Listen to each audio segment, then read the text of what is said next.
যদি মনে করেন যে আনসার লীগ, রিক্সাওয়ালা লীগ, পুলিশ লীগ, ছাত্রলীগ হয়ে ফিরে আসছি, তাহলে আপনাদেরকেও আমরা উত্তম মাধ্যম দিয়ে বাংলাদেশ থেকে এই শ্রমিকরা জবাবের সেই প্রতিহিত করবে।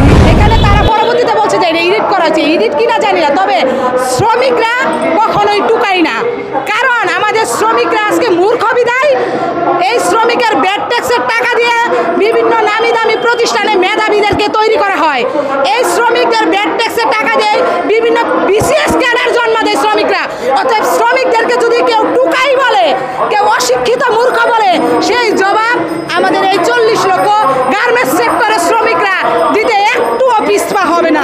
সে আসিফ মাহমুদ শ্রম উপদেষ্টা হোক আর প্রধান উপদেষ্টা ডক্টর ইউনূস হোক, যেই হোক, বাংলাদেশে যদি শেখ হাসিনা সরকারকে 45 মিনিট টাইম দিয়ে যায়, তাহলে আমরা 15 মিনিটও টাইম আপনাদেরকে দিব না, যদি শ্রমিকদের ভাগ্য নিয়ে কেউ সিনেমিনে খেলতে চান।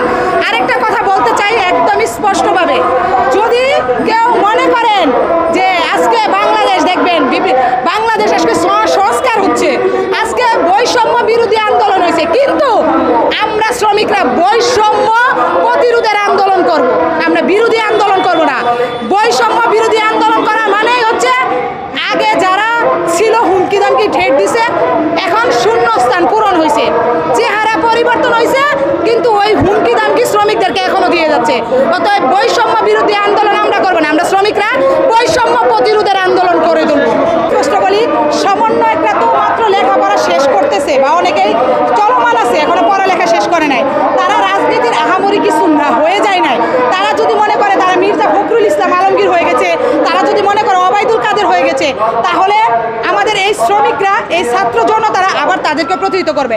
একটা কথা বলতে চাই, আমরা সবাইকে সম্মানের সহিত বলতে চাই, আপনারা যেটা করেছেন যথেষ্ট করেছেন, ভালো করেছেন, আপনারা বৈষম্যের বিরুদ্ধে কথা বলছেন, সব কিছু ঠিক আছে, কিন্তু আপনারা যদি মনে করেন যে এখন শ্রমিকরা, আগে যেমন আওয়ামী লীগের আমলে কিছু কথা বললেই বলতো বিএনপি জামাত উস্কানি দিচ্ছে, এখন যদি আপনারা মনে করেন যে আমি স্বাধীন বাংলাদেশের নাগরিক হিসেবে আমি আমার কষ্টের কথা বলবো, আমি আমার অধিকারের কথা বলবো, আমি আমার ন্যায্য দাবির কথা বলবো, যদি মনে করেন যে আনসার লীগ, রিক্সাওয়ালা লীগ, পুলিশ লীগ, ছাত্রলীগ হয়ে ফিরে আসছি, তাহলে আপনাদেরকেও আমরা উত্তম মাধ্যম দিয়ে বাংলাদেশ থেকে এই শ্রমিকরা জবাবের সেই প্রতিহিত করবে, এটা মনে রাখেন।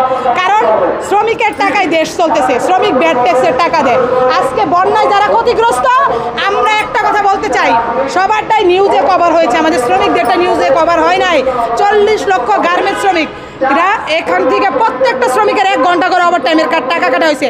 এমনও ফ্যাক্টরি আছে যেখানে 20 লাখ, 30 লাখ, 25 লাখ করে টাকা আমরা নিজেরা মালিকের সাথে কথা বলেছি, শ্রমিকদের টাকা দেওয়া হয়েছে। অতএব বাংলাদেশ কোনো সমন্বয়ক, কোনো রাষ্ট্রপ্রধান, কোনো সরকার, কোনো বিরোধী দলের সরকারের অর্থে চলে না। তারা শ্রমিকের ব্যাড ট্যাক্সের টাকা থেকে তারাও বেতন নিয়ে